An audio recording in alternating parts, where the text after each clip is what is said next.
नमस्कार, आदाब, जोहार। मैं हूं नौशाद और आप देख रहे हैं न्यूज़ इटकी में आपका स्वागत है। इटकी के तरगरी के जुमरा मैदान में कार्तिक उरांव जयंती समारोह सह जत्रा का आयोजन किया गया। समारोह में पूर्व शिक्षा मंत्री गीता श्री उरांव सम्मिलित हुई। मौके पर उन्होंने क्या कुछ कहा, आइए आपको दिखाते हैं। आज तरगड़ी के जुमरा मैदान में पंथराज साहेब बाबा कार्तिक उरांव जयंती का आज आखिरी दिन है। आज कार्तिक पूर्णिमा के दिन में समापन करते हैं। 29 अक्टूबर को हर साल शुरुआत होती है जत्रा लगाने की बाबा कार्तिक उरांव के नाम से, और कार्तिक पूर्णिमा में उसका समापन होता है। और इस दौरान जो है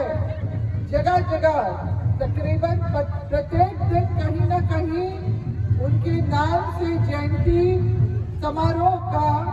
आयोजन किया जाता है, ताकि बाबा कार्तिक उरांव ने जो एक शिक्षाविद, महान शिक्षाविद थे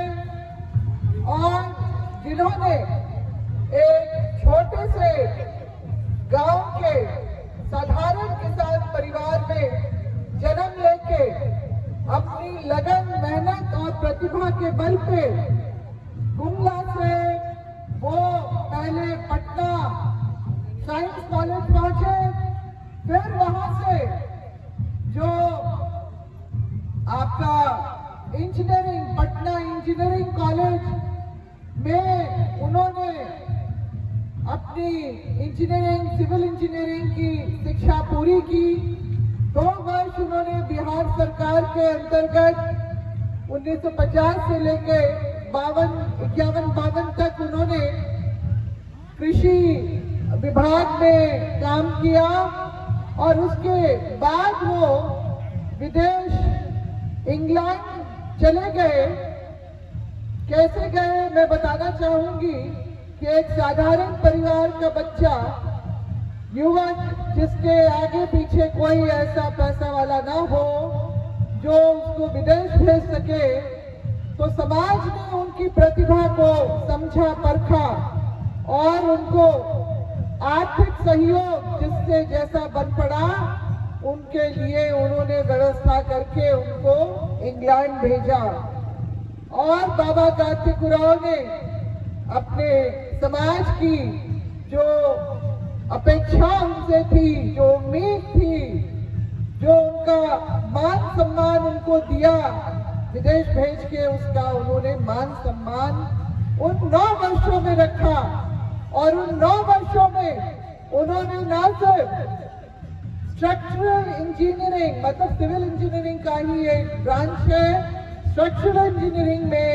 एक के बाद एक जो उन्होंने 6 डिग्रियां जो है, जो इंग्लैंड, यूएसए और स्कॉटलैंड के ग्लासगो यूनिवर्सिटी से उन्होंने जो उसको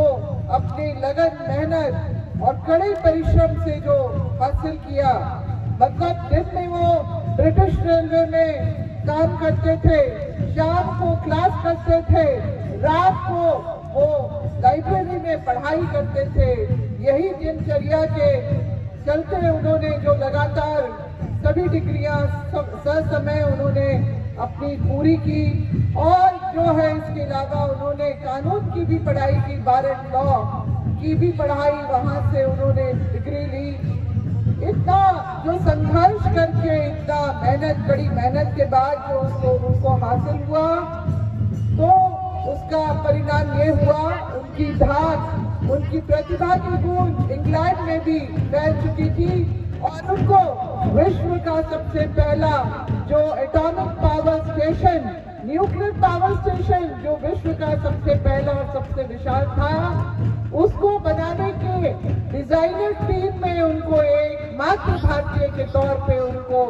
उस टीम में शामिल किया गया था। एकमात्र भारतीय थे वो। और इसीलिए जब पंडित नेहरू, जो देश के प्रथम प्रधानमंत्री, उनके कानों में ये बात गई कि एक आदिवासी युवक जो है विश्व के सबसे बड़े और पहले एटॉमिक पावर स्टेशन में जो है वो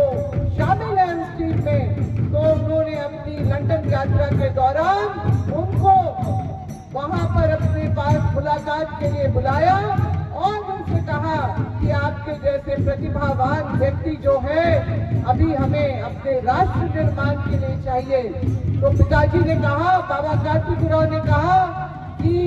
ये असाइनमेंट मेरा जो है, ये काम मेरा जो अभी चल रहा है वो मैं खत्म करके स्वदेश लौट जाऊंगा। ये एक आह्वान से ही उन्होंने, मतलब उनकी जो प्रतिष्ठा, उनकी प्रसिद्धि इंग्लैंड में और विदेशों में इतनी बन गई थी, चाहते तो वही रुक जाते, मगर देश प्रेम ने उनको वापस अपने जगह पे लेके आया और पंडित नेहरू ने ही उनका नियुक्ति पत्र, अपॉइंटमेंट लेटर उन्होंने ही साइन करके दिया। और HEC जो उस समय एक बहुत ही महत्वाकांक्षी प्रोजेक्ट था इस देश भर के लिए, HEC हैवी इंजीनियरिंग कॉर्पोरेशन का स्ट्रक्चरल डिजाइनिंग का उनको जो डेप्यूटी सुपरिटेंडेंट इंजीनियर के पद पर उनको बिठाया गया और बाबा कार्तिकराव ने बहुत ही ईमानदारी और लगन से उस काम को भी निभाया। मगर उनको उस बात की जब जानकारी हुई, उससे पहले तो पढ़ने लिखने में ही वो व्यस्त रहे, मगर उस जगह पे बैठ के रह के उनको ये पता चला कि जो 32 गांव के को जो है वहाँ के आदिवासियों को यहाँ से विस्थापित करके HEC खड़ा किया गया है। तो फिर वो कहाँ गए वो लोग, ये जानने के लिए वो अगल बगल के जो इलाकों में घूमना शुरू किया जहाँ पर विस्थापित लोगों को बताया गया था, उनके बीच में उन्होंने जाना शुरू किया और देखा कि हमारे अपने भाई बहनों की जो मनोस्थिति बहुत ही गिरी हुई है। उनको बहुत अफसोस हुआ इस बात को देख के, समझकर कि हमारा जो आदिवासियों का इतिहास इतना गौरवशाली है, हमारी प्राचीन परंपरा संस्कृति इतनी जो महत्वपूर्ण है, हमारे पढ़ा व्यवस्था के द्वारा, हमारे जो अन्य आदिवासी समुदाय के द्वारा जो हमारा आदिवासी समुदाय संचालित होता रहा, अनुशासन में रहा, स्वशासन में रहा, आज वो हीन भावना में क्यों डूबा हुआ है। इसीलिए उन्होंने 1962-63 में पढ़ा व्यवस्था को पुनर्स्थापित किया, ये ताकि समाज अपने प्राचीनतम अनुशासनात्मक और जो स्वशासन की जो परंपरा रही है हमारी, उसको ना भूले, उसको आगे लेके बढ़े, ये उनका मकसद था। और फिर उनको उनके सामाजिक कार्यों को, उनके समाज के प्रति रुझान को देखते हुए कांग्रेस पार्टी ने उनको टिकट तो दे दिया, मगर समय बहुत कम था 62 के लोकसभा चुनाव के लिए, लोहरदगा लोकसभा का उनको टिकट दिया गया और कम समय बचा था और लोकसभा क्षेत्र बहुत ही बड़ा था। आप अभी जो लोहरदगा का है उससे आगे पलामू तक गया था, पलामू का क्षेत्र भी उनकी जो है कर्म भूमि का हिस्सा था और वो समय पर हर जगह नहीं पहुंच पाए, हार का सामना करना पड़ा, मगर समाज को निराश नहीं किया। जब वो सांसद बने, पूरे देश में उनको जाने का, भ्रमण करने का मौका मिला, तब उन्होंने देखा कि हमारे आदिवासियों की स्थिति चाहे किसी भी कोने में हो, वो उनकी स्थिति बहुत अच्छी नहीं है। तब उनके मन में ये बात आई कि क्यों नहीं एक ऐसा संस्था बनाया जाए, संगठन बनाया जाए, एक ऐसा मंच तैयार किया जाए कि देश भर के विभिन्न जाति ये आदिवासी समुदाय के लोग जो है एक मंच पर आए और अपनी एक साथ जुड़े और जो समस्याएं तो तकरीबन एक है, वो एक मजबूत आवाज बने, आंदोलन करने में, संघर्ष करने में एक दूसरे का साथ दे। और इसी तरह से अखिल भारतीय आदिवासी विकास परिषद का जो है जन्म हुआ, गठन हुआ 1967-68 में। और इस तरह से बाबा ने जो है एक देश का सब सबसे पहला और सबसे पुराना आज के समय में आदिवासी संगठन उन्होंने देश भर का तैयार किया। आज मैं बताना चाहती हूँ इस संगठन से देश के 29 राज्य के मतलब पंजाब, हरियाणा और कश्मीर को छोड़ के हर यूनियन टेरिटरी और राज्य में ये संस्था जो चल रही है। मैं झारखंड प्रदेश की मैं प्रदेश अध्यक्ष हूँ और पिछले वर्ष ही मुझे सक्रियता देखते हुए मुझे राष्ट्रीय अध्यक्ष महिला प्रकोष्ठ का बनाया गया है। मेरे साथ मंच पे आकाश तिर्की जो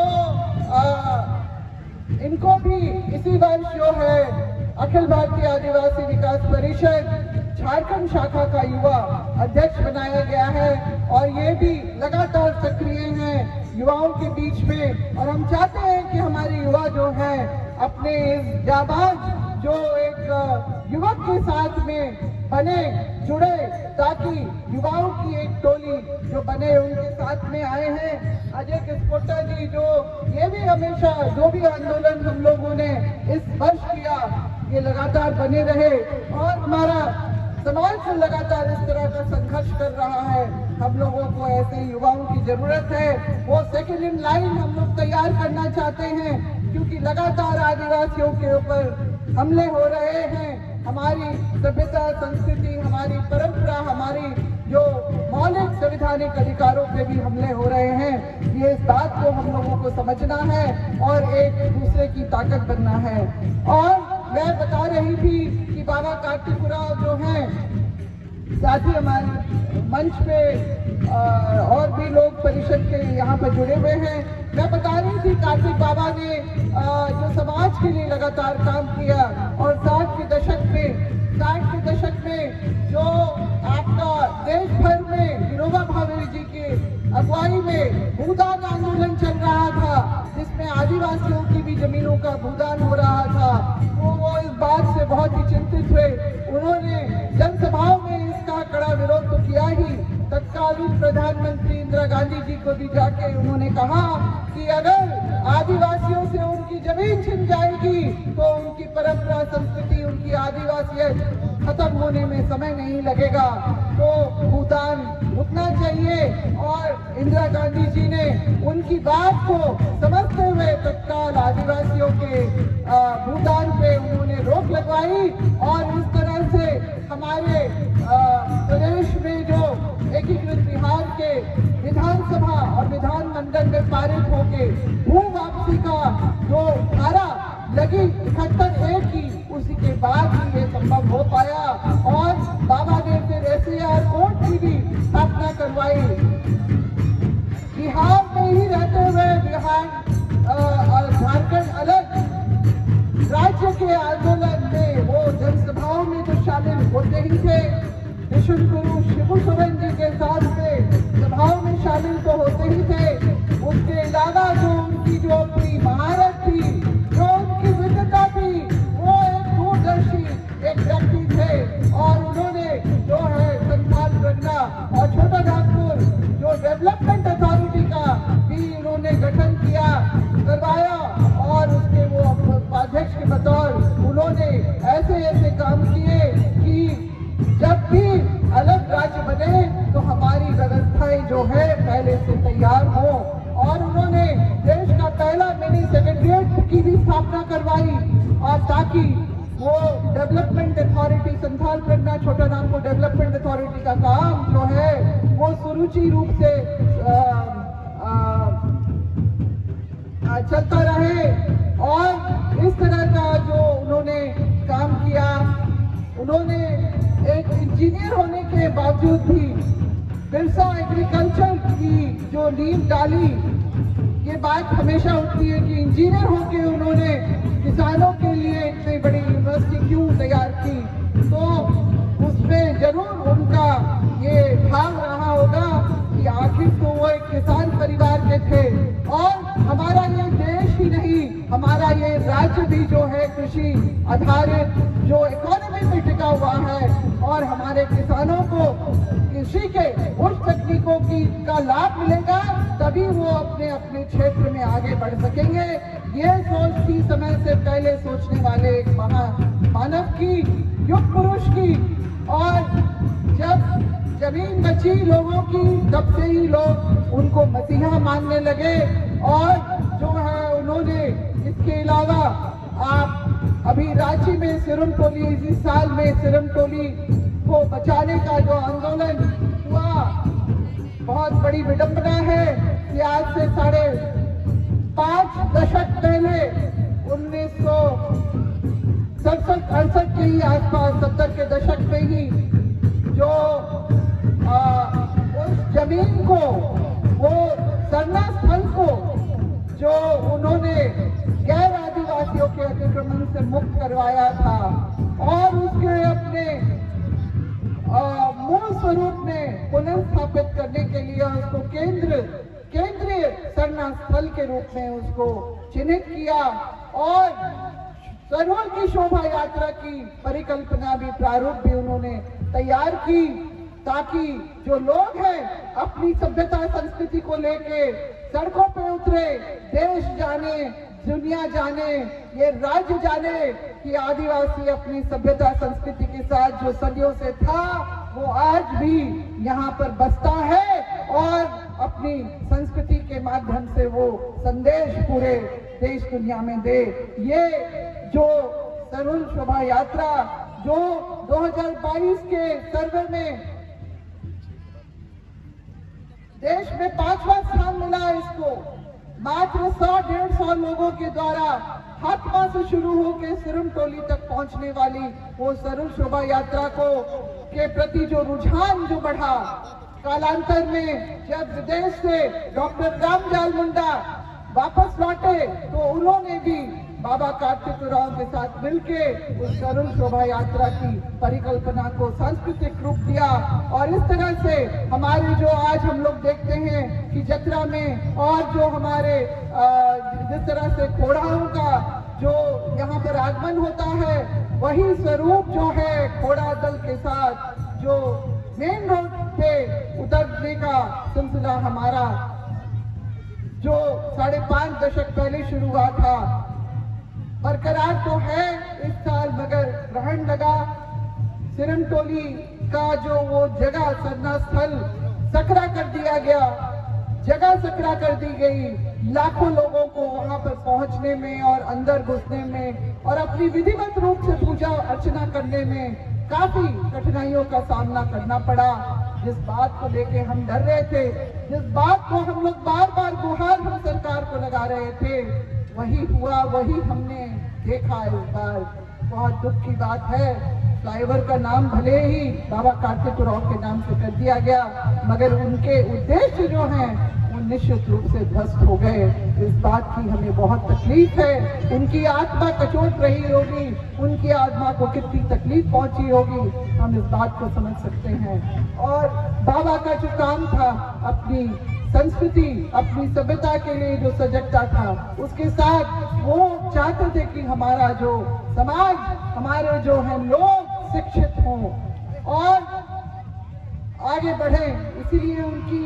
जो एक आखिरी कामना थी, जो अभी तक अटकी हुई है सरकारी प्रक्रिया में, कि बिहार, उड़ीसा और मध्य प्रदेश के सीमांती क्षेत्र में वहां पर शक्ति निकेतन का जो है स्थापना हो। मध्य प्रदेश के तत्कालीन मुख्यमंत्री अर्जुन सिंह जी ने तो तुरंत ही 1200 एकड़ जो है उस प्रोजेक्ट के लिए दे दिया था, जिसमें वो विश्व स्तरीय एक यूनिवर्सिटी की स्थापना करना चाहते थे। 80-85 आदिवासी ग्रामीण क्षेत्र के मेधावी बच्चे उसमें जाते और जो बाकी 15% जो है अन्य समाज के भी बच्चों के लिए जगह उन्होंने सोची हुई थी, मगर वो आज तक वो उनका सपना अधूरा रह गया है। हम लोग चाहते हैं कि वैसा हो, क्योंकि बाबा जिस कष्ट से, जिस परिश्रम से बिना व्यवस्था के आगे बढ़े, मगर वो व्यवस्था अपने समाज को देना चाहते थे और वो हम लोग चाहते हैं कि वो पूरा हो, बाबा का सपना पूरा हो जो वो उन्होंने देखा था अपने जीवित रहते हुए। और इस तरह से जो उनका 8 दिसंबर को जो देहांत हुआ, वो अपने पीछे बहुत सारे जो एक संदेश उद्देश्य आदिवासी समाज के लिए छोड़ के गए, और आदिवासी समाज भी उनको पंथराज साहिब क्यों कहता है, आप जानना जरूर चाहेंगे। पंथराज का मतलब है जो अपने बल पे ऊंची उड़ान भरने वाला व्यक्ति, जो उन्होंने करके दिखाया, और वो चाहते थे कि उनका समाज भी उसी तरह से आगे बढ़े। तो मैं यहाँ पर जितने भी अभिभावक और जो हमारे बच्चे, पढ़ने लिखने वाले बच्चे, युवा वर्ग के लोग हैं, मैं उनको सबको संदेश देना चाहती हूँ कि आप अपनी पढ़ाई लिखाई पे ध्यान दें। यात्रा में भी जरूर आए, मगर समय पे अपने घर वापस चले जाएं, क्योंकि आनंद अपनी जगह पे है, मगर पढ़ना लिखना, जिंदगी में आगे बढ़ना वो बहुत जरूरी है। एक एक बच्चा, एक एक युवक जो अपने रास्ते पे, सही रास्ते पे रहेगा, हमारा समाज भी निश्चित रूप से आगे उसमें रहेगा। और हमारे बड़े बुजुर्ग जो हमें मार्गदर्शन देने के लिए हमारे बीच में रहते हैं, उनकी बातों को ध्यान देना होगा। तभी जो है युवाओं में ऊर्जा बहुत होती है, मगर उनको सोचने समझने की और जो उनको विचार देने का काम जो है बड़े बुजुर्ग अनुभवी लोग ही दे सकते हैं। तो उनकी बातों को, उनकी सलाह को भी सुनना समझने की जरूरत है। बाबा जो चाहते थे कि हमारे लोग जो हैं अपनी क्षमता, और मैं भी जानती हूँ, मैं विधायक तो रही हूँ, अपने क्षेत्र में मैं घूमी ही हूँ, उसके अलावा मैंने शिक्षा मंत्री भी मैं रही हूँ, और मैं बहुत ही कम समय मुझे मिला, 12 महीने का, और मैंने कोशिश की कि हमारे कुछ व्यवस्थाएं बने, और आगे भी मेरा ये प्रयास रहा। मैंने भाषा के लिए एक मैं बात आप लोगों को जरूर बोलना चाहूँगी। हम लोग बिहारी, बंगाली और उड़िया भाषा को ही देखते रह गए, मगर अभी जो मैं देखती हूँ गांव-गांव में नागपुरी का बहुत ज़्यादा प्रचलन है। तो इसका दुष्परिणाम ये निकल रहा है कि गांव-गांव में नागपुरी सादरी बोलने के चलते हमारे अपनी उरांव, मुंडारी या आपका जो भी खड़िया, खासतौर से इस क्षेत्र में हमने देखा है कि जो भाषा को इस बात को लेके कि यहाँ पर इसी का प्रचलन है, बच्चे भी बोलते हैं, माँ बाप भी बोलते हैं, तो नागपुरी ही पढ़ाया जाए। तो हमारी जो अपनी समृद्ध भाषा है, भाषा हमारी अपनी पहचान है हमारे समाज की, तो उसको जो है उसके साथ जो है खेल हो जा रहा है। हमने देखा है रांची में भी जो है बहुत ज्यादा नागपुरी के लिए पद सृजित हुए हैं, और हमारे अपने मुंडारी, कुड़ुक और जो खड़िया जो विशेष रूप से यहाँ पर है, उनका नगण्य कर दिया गया है। गुमला जिला में भी ऐसा ही हुआ, 536 पदों में से 336 पद जो है नागपुरी के लिए गए, और जो बाकी हमारे आदिवासी भाषाओं के लिए बहुत, और खड़िया के लिए तो बिल्कुल ही एक भी जो पद नहीं बना। तो ये जो है हमारी सभ्यता संस्कृति के साथ, अभी मैं 2 तारीख को मैं बसिया में थी, और मैंने इस बात की जानकारी उनको दी कि आप लोग जो है अपनी भाषा को ही आगे बढ़ाएं, ताकि गांव-गांव में जब प्रतिशत कुछ भी हो, उरांव मुंडा बच्चा यहाँ पढ़ रहा है या खड़िया बच्चा वहाँ पर पढ़ रहा है, उसके प्रतिशत के हिसाब से एक पद सृजित हो और शिक्षक वहाँ पर आए, तभी हमारी भाषा, परंपरा, संस्कृति बच पाएगी। मैं आप लोगों को एक बात और बताना चाहती हूँ कि बाबा जो आदि धर्म की बात करते थे कि उसको संरक्षित करना है और हमारी सभ्यता संस्कृति को करना है, उसी के जुड़ी हुई चीज मैं आप लोगों को बोलना चाहूंगी कि अभी वर्तमान में हमारे जो कॉलम कोड जो मिला हुआ था हमको 2011 तक, सरना आदिवासियों ने अपना 50 लाख का रिकॉर्ड बनाया था। कुछ लोग दिग्भ्रमित करते हैं, लोगों को बोलते हैं कि 1961 में ही हम लोग का आदिवासियों का कॉलम कोड हटा दिया गया था। तो 2011 में किस कॉलम कोड के अंतर्गत 50 लाख का सरना आदिवासियों का बना था? असल में सरना सनातनी एक है, आदिवासी हिंदू है। तरह का विश्व हिंदू परिषद आरएसएस का जो नारा लगा, और उसके बाद उन लोगों ने जो अभी वर्तमान सरकार ने हमारा कॉलम कोड हटा दिया ताकि जबरन धर्मांतरण हमारा सरकारी तौर पे हिंदू धर्म में हो जाए, सनातन धर्म में हो जाए, और आदिवासियों की जो है सभ्यता संस्कृति जो है हमेशा हमेशा के लिए उसकी पहचान खत्म हो जाए। और यही है कि देश का असली मालिक आज देश का नागरिक नहीं है दस्तावेजों में। और मैं इसकी जो मांग में 2020 में जब से मैंने देखा है तब से मैं कर रही हूँ, दिल्ली गई हूँ, गृह मंत्रालय में मैंने बात रखी है और हमने इसकी मांग रखी है, मगर टाल मटोल की जो प्रवृत्ति से ये सारा हमारे साथ खेल चल रहा है, षड्यंत्र चल रहा है। 2023 में जैक बोर्ड का जब 8वीं कक्षा के लिए जो राष्ट्रीय स्कॉलरशिप का जो फॉर्मेट निकला था, 5वीं अनुसूची का राज्य है झारखंड, यहाँ पर हिंदू, मुस्लिम, सिख, ईसाई और ये जैन के लिए जो है कॉलम कोड था, मगर सरना आदिवासी बच्चों के लिए कॉलम कोड नहीं था। इसका मैंने विरोध किया था जैक बोर्ड के अध्यक्ष के साथ, और उनको जब तक हमने, ये 2023 की बात है, उन्होंने कहा हमें समय दीजिए प्रत्याचार करने के लिए। जब उन्होंने नहीं किया तो हमने अखिल भारतीय आदिवासी विकास परिषद के बैनर तले जो है जैक बोर्ड ऑफिस का हमने घेराव किया, तब जाके चिट्ठी निकली। तो आप समझ सकते हैं किस तरह के षड्यंत्र हमारे समाज के खिलाफ में चल रहे हैं। हमारे बच्चों को छात्रवृत्ति से, राष्ट्रीय छात्रवृत्ति से, स्कॉलरशिप से वंचित करने का जो एक षड्यंत्र चल रहा है, ये हमारे लिए कितना घातक है। और हमारे राज्य में अभी तक जो है पैसा कानून लागू नहीं हो सका है, मगर नित नई जो बड़ी बड़ी योजनाएं हमारी अपनी जमीन पे जो खड़ी करने की योजना बन रही है। स्मार्ट सिटी, आपका एक रिंग रोड तो है, मगर आउटर रिंग रोड और इनर रिंग रोड का भी योजना को स्वीकृति मिल गई है, उस पर भी काम चल रहा है। ये हम लोगों के लिए बहुत घातक है। हम लोगों को समझना होगा, ये जो जंतरा मैदान हम लोग देख रहे हैं, इस तरह से हमारे खेत बाड़ी और सब कुछ जो है इस तरह की योजनाओं के भेंट चढ़ जाएगा। तो हम लोग को एकजुट होके इसके लिए जो है विरोध करना होगा कि हमारे चीजों को जो बचाने के लिए संविधान में भी जो 13(3) का में हमारी रूढ़िवादी परंपरा, हमारे जो कस्टमरी लॉ, हमारे जो 3 जमीन संबंधी कानून जो बड़े जो बनाए गए, वो कहाँ तक टिकेंगे।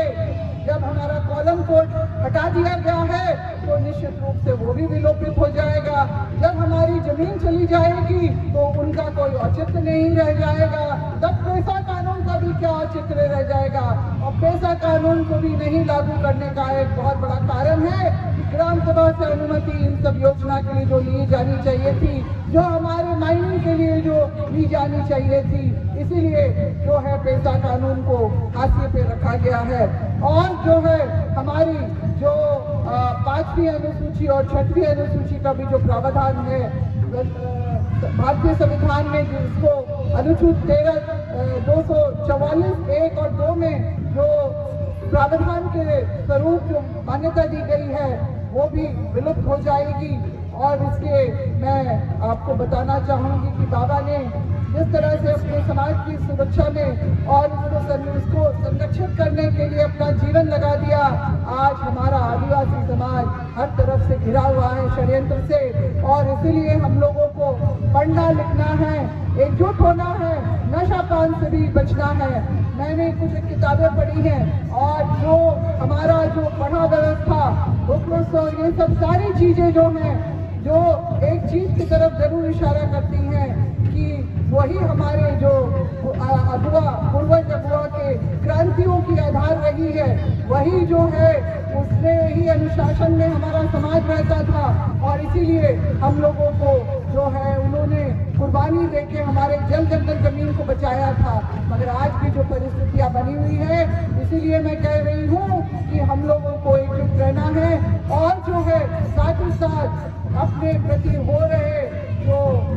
अन्याय, अत्याचार, षड्यंत्र को भी तोड़ जवाब देना है।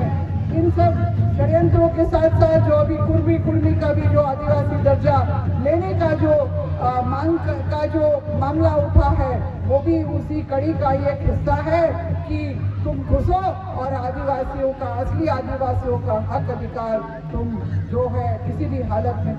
उसको खत्म कर दो, क्योंकि जो फर्जी होगा वो हमारे अपने हक अधिकार, हमारी सभ्यता संस्कृति को ना समझते हुए जो खत्म करने में तुलावा रहेगा। तो हम लोगों को हमेशा सजग रहना है और जागरूकता अभियान भी चलाते रहना है। हमारी बहन यहाँ पर जो बैठी हुई हैं, राज्य प्रार्थना सभा की जिलाध्यक्ष सुकरमणि मुंडा जी और सरना समाजी मनीलाल जी, पेशा कानून अभियान के हमारे भगवा उरांव जी भी यहाँ पर आए हैं। और साथ ही साथ मैं बधाई देना चाहूंगी कि आज के इस जो जयंती समारोह जो बाबा पंथराज साहब के जन्मदिन जो 29 अक्टूबर से शुरू होता है, उसके समापन के लिए जो यहाँ पर किया है, संचालन समिति के जो संयोजक मंटू करकेट्टा, अध्यक्ष जगत खलको जी, उपाध्यक्ष सूरज करकेट्टा जी, कोषाध्यक्ष नराई पहान जी, पॉलिस मिन जी, सचिव बुद्धू मुंडा जी, उप सचिव राजू मुंडा जी, राजकुमार मुंडा जी, संरक्षक रंजीत मुंडा जी, ग्राम प्रधान जी जो हैं यहाँ के और महती भूमिका अपनी निभा रहे हैं, सूरज करकेट्टा जी, संतोष लोरा जी और पत्रकार बंधु जो हमारे मोहम्मद नौशाद जो खबर मंत्र से यहाँ पर उपस्थित है। आप लोग सबको इस आयोजन के लिए बहुत बहुत बधाई है। और मैं यहाँ पर जितने भी खोड़ा दल हमारे में देख पा रही हूँ कि हमारे नन्ही बच्चियाँ, स्कूल जाने वाली बच्चियाँ भी बड़े उत्साह से और संतच के यहाँ पर पहुँची जरूर हैं, मगर मैं चाहूँगी, एक बात मैं बोलना चाहूँगी कि कुछ हमारा जो जत्रा का समय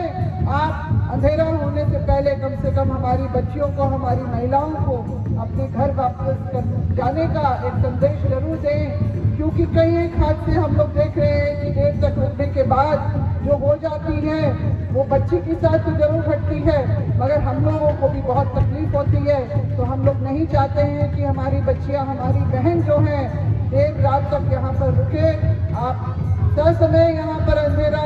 शुरू होने से पहले ही यहाँ से चले जाएं। अपनी सुरक्षा, अपनी मान सम्मान की करना भी बहुत जरूरी है, ताकि सबका जीवन जो है वो सुखद हो, उज्जवल हो और सबके उज्जवल भविष्य की कामना करते हुए मैं अखिल भारतीय आदिवासी के अपनी टीम के साथ, जो मैंने अभी आपको आकाश तिर्की और अजय किस्पोट्टा, उसके अलावा तेतरी उराव जो हैं, ललिता उराव जो हैं, और अभी मंच पे जितने भी लोग हैं मैं सबका नाम नहीं ले पा रही हूँ। बहुत सारे पहन फौजदार और हमारे समाज के अगुआ यहाँ प्रबुद्ध जन यहाँ पर उपस्थित हैं, मन का संचालन कर रहे हैं। आपका मंच जी, आप लोग सबको इसके लिए मैं बधाई देती हूँ। ये तीसरी बार यहाँ पर मनाया जा रहा है बाबा की जयंती, आगे भी होते रहे और समाज के बीच में एक बढ़िया संदेश जाए। मैं पहले ही बोलने के लिए उठ गई, क्योंकि एक और जगह मुझे जयंती समारोह ही में जाना है और इसलिए आप लोग को मैं ढेरों शुभकामनाएं देती हुई मैं आप लोगों से विदा लेते हुए अपनी वाणी को विराम करती हूँ। जय कार्तिक बाबा अमर रहे, आदिवासी की जय हो, आदिवासी एकता जिंदाबाद, एक तीर एक कमान, आदिवासी एक समान, आदिवासी एक समान। जो एक तीर कमान होता है, उसी एक ही कमान में जो तीर रहता है, उसी तरह से हम सब आदिवासियों को अपनी एकजुटता दिखानी है। 17 अक्टूबर को हुंकार महारैली में प्रभात नगर से इतने बड़े मैदान में हमने दिखाई, उसी तरह की जागरूकता हमें अपने हक अधिकार को बचाने के लिए, अपने पढ़ने लिखने के अधिकार को बचाने के लिए, अपनी सभ्यता संस्कृति को बचाने के लिए इसी तरह से एकजुट रहना है। धन्यवाद। जय हिंद, जय